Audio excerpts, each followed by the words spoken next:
हे 1, हे 2, हे 3, 4, 5, 6, 7, 8, 9, 10 लोकांना लस दिलेली आहे. औरंगाबादचा लसचो माझाच्या कॅमेऱ्यात इथं कशी आणली? हे कोविड सेंटर आहे, हे लसीकरण केंद्र आहे ना, मग कशी आणली?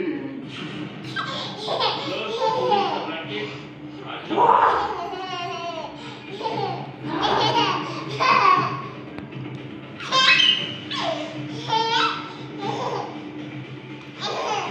एक आरोग्य कर्मचारी एका खोलीमध्ये 300 रुपयांच्या मोबदल्यात लसीकरण करत असल्याची माहिती एबीपी माझाच्या हाती लागली.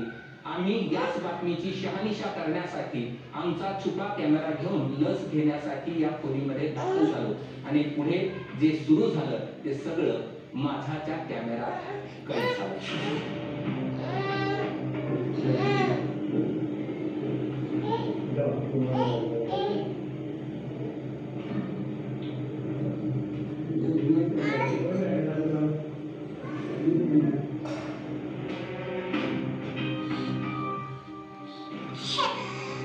इथं लशी होत्या पण ते स्टोअर करण्यासाठी साधा फ्रीजही नव्हता.